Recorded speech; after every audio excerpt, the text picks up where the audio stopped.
Alright, so today I was going through my Ball Python egg incubator looking for hatchlings. I'm like right on the cusp of some of these Ball Python hatchlings just coming out. My very first egg should be hatching here in just a couple days. And to my surprise, I actually got another clutch of eggs late in the season, which is pretty unexpected. I thought all my girls were done laying.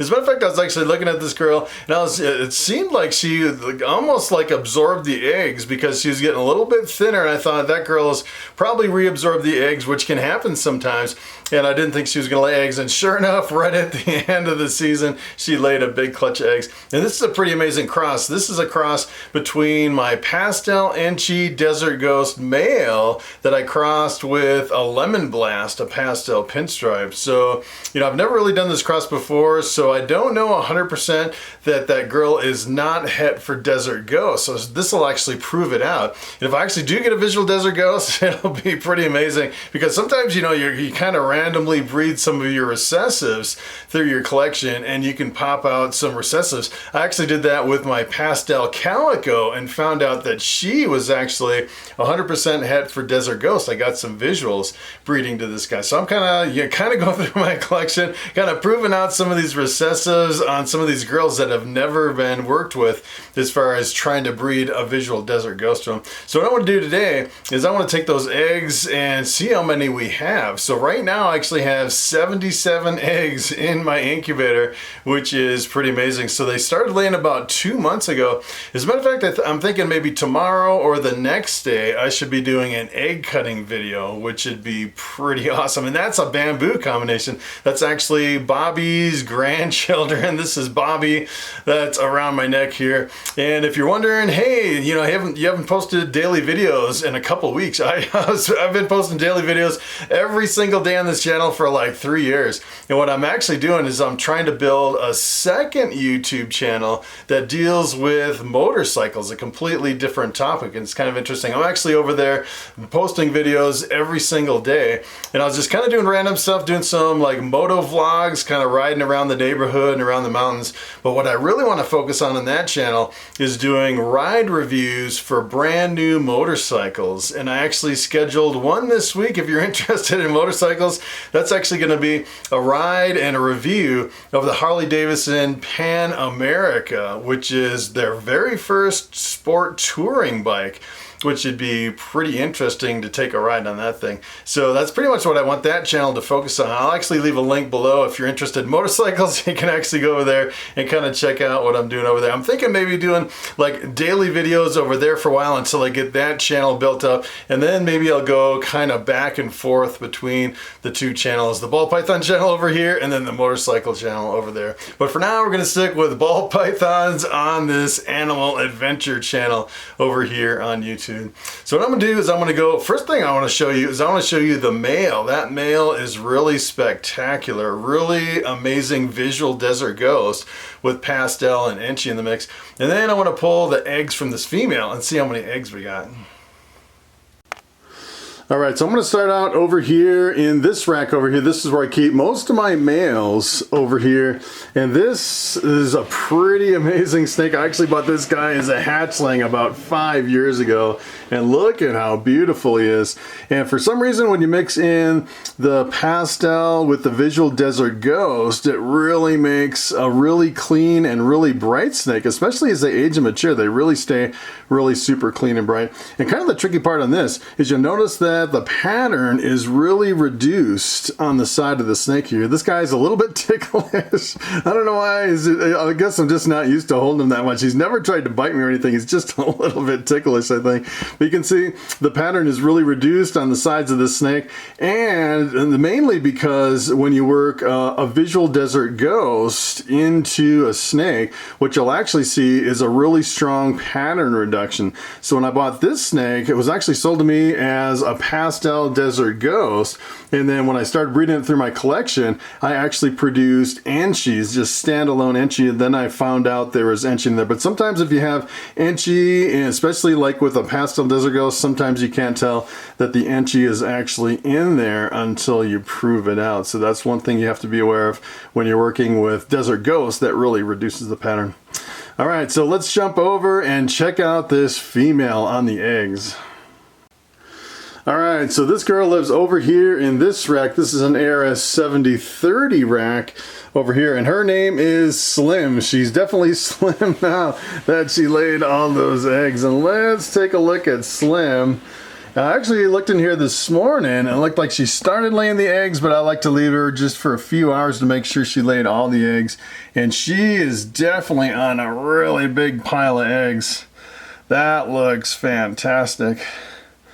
And for what I'm seeing at least 3 eggs, but she's a pretty big girl. I'm thinking maybe she could lay maybe like 8 or 9 eggs from a really big girl like that. So it'll be pretty interesting to see how many eggs are under there. So what I'm gonna do is I'm gonna pull this tray out, put it on the table, and we'll take this girl off these eggs and see how many she has under there.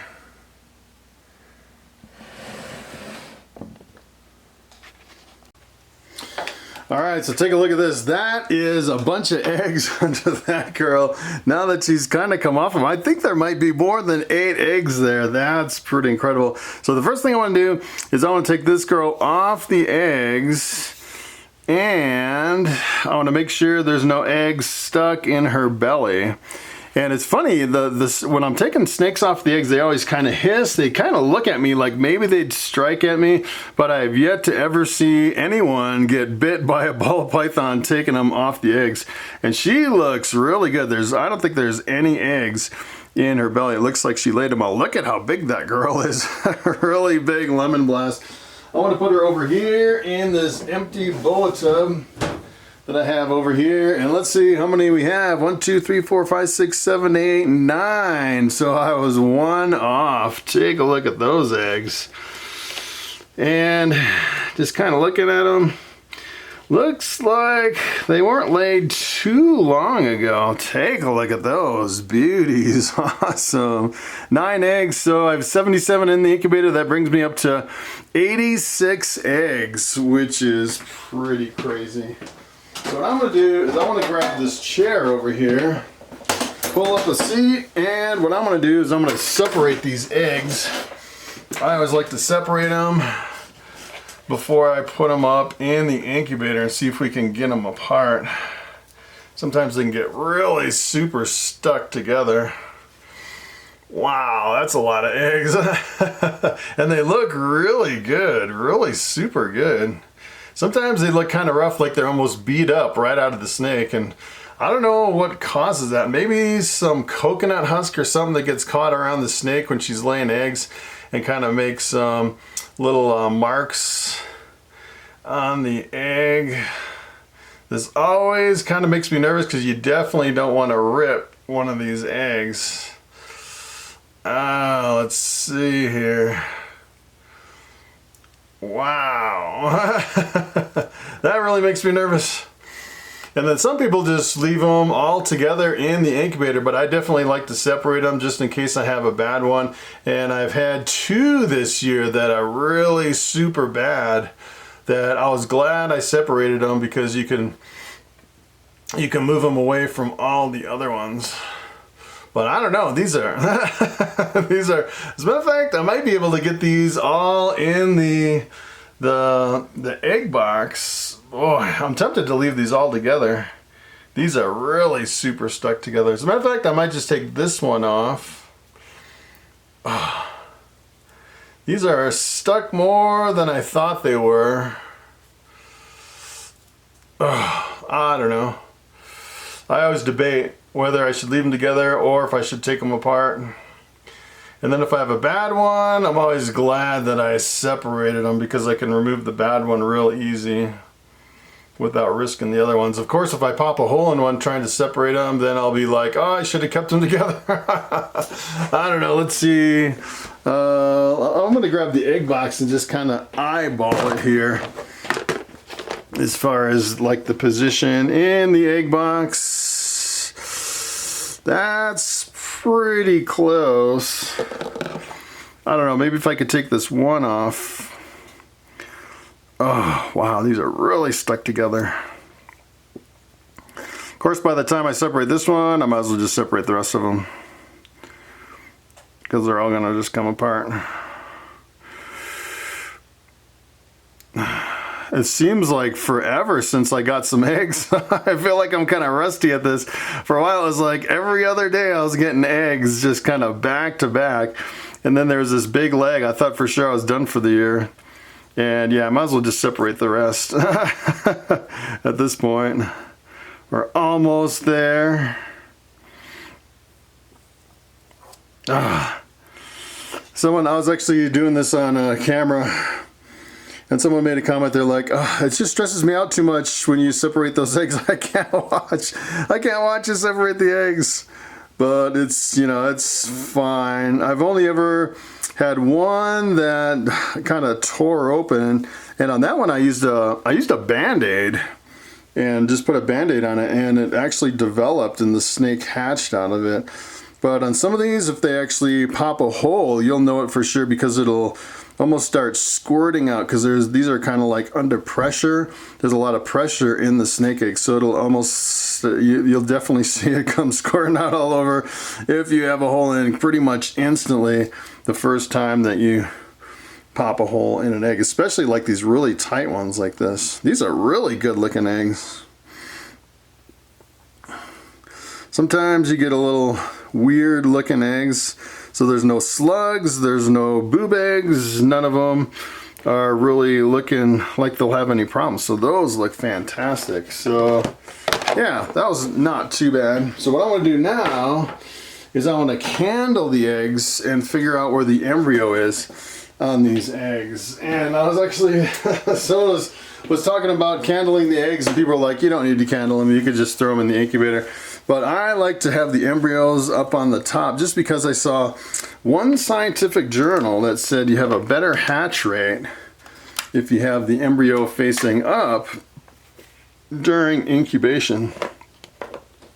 So it may or may not make a difference putting the embryo up, but let me tell you, it doesn't take that long just to candle them and put a little X right on top.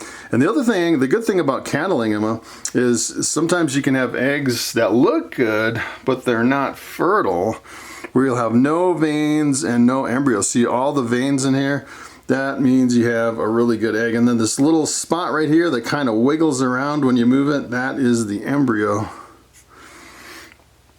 that develops into the snake. And kind of the weird thing is I went through some of my eggs that have been in my incubator for like 6 weeks, and I couldn't see any snakes up on the top. And someone was saying that they thought the embryos would migrate to the bottom and the snake would be on the bottom of the egg after 6 weeks. And I don't know if that's the case or not. It'd be kind of interesting to monitor an egg every single day through the whole incubation period and see if you can, that one's kind of weird. It has like a second little spot right there. Doesn't look like a second embryo. That one kind of has that second spot too. Maybe I just haven't seen that before. But it'd be kind of interesting to monitor the progress of an egg through the incubation phase. The other cool thing about candling these eggs is I saw one egg that looked like it had 2 embryos that could possibly be twins. I actually marked that one with a T, so when we're going through cutting the eggs, we'll have to keep an eye on that one. Alright, so from here I'm going to set up my egg incubation box. If you haven't seen this before, I use these little 6-cord shoe boxes that I get on Amazon. And I use a fine vermiculite, this really super fine vermiculite. And I use 150 grams of vermiculite and 150 grams of distilled water. So that is almost exact with these little, this is like a 16-ounce little deli cup that I use for water in my ARS snake trays in my rack system. So that is 151.2, close enough. It's like the more I do this, the more I get kind of close, but not exact. And then the water, you can actually overshoot the water. I probably wouldn't use less than 150 grams, but I wouldn't go too crazy because you don't want too much water in there. And I actually put a little water in this glass bowl and I put it in the microwave for 30 seconds and it brings it right up to 90 degrees. So I really don't have to mess with it. As a matter of fact, on this one, I think I'm going to go up to 100 and maybe just a little over 151. We're at 147, which is pretty close. And then I just use a little disposable syringe to get close. 148, 49, 50. 51, close enough, 151.8, easy as pie. So this is potentially my very last clutch of eggs for 2021, which is pretty crazy. I don't know, I have a couple more that look like they could lay, but I don't know, they're pretty skinny snakes. If they do lay, I don't think they'll lay that many. And I don't know, they're still off of food. I have two that are off of food, looking pretty skinny. I don't think they're gonna lay. If they do, it'll be a miracle. But usually I'll get like anywhere from like 50 to 100 eggs in a year. So I'd say this year, you know, with 86 eggs, that is a really good year. So if I had one or more lay, it could bring me close to that 100 mark, which is pretty much the maximum. I think the best year I ever had, I think I had like maybe 113 or something like that. But it was like my very first year breeding and all my females bred pretty much all at the same time. So what I'm gonna do is I'm gonna put the eggs in this egg box. Alright, so I can actually fit 11 eggs in here if I squeeze them in really tight, so 9 fits pretty good. You definitely want to kind of wedge them in there so they don't move around. Some people use like popsicle sticks and stuff like that, but I find that you really don't need it unless you have like maybe one egg that's just kind of rolling around, maybe one or two. You might have to put something in there to kind of stabilize them. And kind of the interesting thing about snake eggs, I don't know if it's true with snake eggs, but I know some people say with chicken eggs that the really long ones, like take a look at this one, how long it is. Some people have said with chicken eggs, if they're really long like this, these would be males. They'd be the roosters for chickens. And I've noticed like on some of these are kind of smaller and pudgy and some are longer. It'd be interesting to take like a digital caliper and measure the length and the width and kind of get a ratio and see if you can figure out the males and the females in the eggs before they hatch. That would be amazing if you could actually tell the males and the females just by measuring the size of the egg, the length and the width, and kind of get a ratio that way. That would be pretty wild. I don't know if it would work, but I don't think I'll do it this time, but it would be an interesting experiment to actually go through them all and keep track of them. Of course, if they all hatch and then crawl around, you wouldn't know which snake came from which egg unless you individually had each egg in a separate container and marked a male and female. That's probably what you'd have to do, which would be a really interesting experiment. All right, so I cover the top with press and seal, and this keeps in all the humidity over the 2 months of incubation. They're in there for 60 days. And usually after about 58 days, I'll actually have some kind of peeking out of the eggs. That's why I'm surprised. So I was actually looking in there today. I think today is like day 58 in my incubator. So I was thinking for sure I'd have some eggs that were hatching today, but maybe tomorrow. We'll do another video tomorrow and we'll do an egg cutting. That's the ultimate when you're actually looking. As a matter of fact, my very first clutch is a cross between a bamboo calico and a lesser. So we'll get bamboos, bamboo calicos, and blue-eyed leucistics, the all-white snake with the blue eyes. Then we'll get some lessers and some normals. We've got a whole bunch of really cool stuff, hopefully tomorrow or the next day, which would be pretty cool. So what I'm gonna do is I'm gonna make some labels for this box. All right, so here are the two labels I made. I always put the laid date and the hatch date so I can see when they're laid, when they hatch, and kind of when they're expected to hatch. So this is 60 days. It'll actually be the 19th of August, which is really late. And they're usually like the reptile shows are in August. So keep in mind if you hatch in August, like the middle, like the 19th of August, you'll actually have to wait probably at least 2 weeks to get enough rodents into these before they're ready to sell at a reptile show. Although I have seen some people, what they'll do is they'll actually like, you know, they'll hatch them out and then they'll, you know, they'll sell them, but they'll hold on to them and then feed them and kind of make sure they have enough food in them before they ship them out. I've actually, as a matter of fact, I bought some snakes like that where they hatch out and then they put them on like Morphmarket or something like that, and then you buy them with the assumption that you're not going to get your snake for like 2 or 3 weeks until they get enough rodents into them. So this one's actually a pretty awesome cross. This is a pastel Enchi Desert Ghost crossed with my pastel pinstripe female number 2. So keep in mind the Desert Ghost is recessive, so we won't get any visuals, assuming that this Lemon Blast is not het for Desert Ghost, but you never know. It's a pretty slim chance, I'd say, that we'd actually get, you know, a visual from that one, but you never know. So would you actually get on this one? You would get like a super pastel Enchi pinstripe.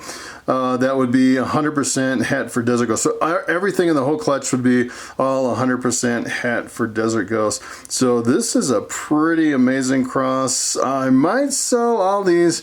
I'm not sure. I actually have some eggs in the incubator where I actually might produce some visual Desert Ghosts this year. So I pretty much hold back 2 snakes every single year. I'm hoping to hold back 2 females this year.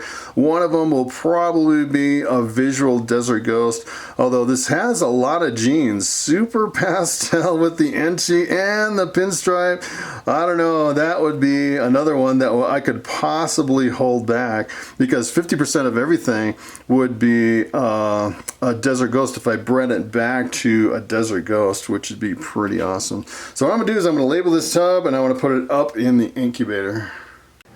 Alright, so take a look at this Ball Python egg incubator, almost completely full. I have a little more room. As a matter of fact, I could probably fit 2, 3, 4, maybe 6 more boxes in that incubator before I run out of room. And one year, well, essentially what I was doing previously is instead of cramming 11 eggs into one box, I was splitting them up into 2 boxes.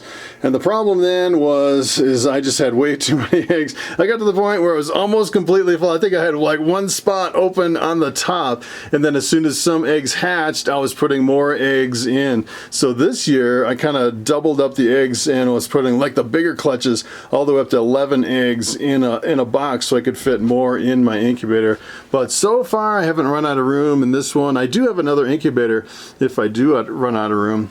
And then pretty much the way I have them organized, I put the new ones on the very bottom down here. So this new box is right here. And then the ones that are going to hatch first are up on the top on the left. So this will hatch, and then this will hatch next, and then so on and so forth all the way down. So this one, I kind of have my eye on this one. This is going to hatch the 22nd of June. Today is the 20th of June. So in 2 more days. And I'm surprised. I bet if I popped that open and looked in there, maybe I'd see some little heads sticking out. Usually by this time, you'll actually see some little heads starting to pop out. And usually once I start cutting the eggs and I see, like, you know, a few heads kind of sticking out of the eggs, that's the time I'll go in and cut all the eggs open and kind of check out my results. And a lot of times it really depends on the temperature, so we're kind of hovering right at 88 degrees, which is pretty much the ideal temperature for a ball python egg incubator. Anywhere from like 88 to 90 degrees is pretty typical. So yeah, pretty soon we'll be cutting eggs like a madman, looking at all the results from all these, which should be, this is pretty much the most exciting part of the year, when you go through and see the results and cut the eggs open. And just, it's almost like, you know, you're looking for Easter eggs, looking for that hidden surprise in the eggs, which is, it's kind of like, you know, like opening Christmas presents. It's pretty amazing. So that's pretty much it. Thanks for coming along, and I will see you in the next video.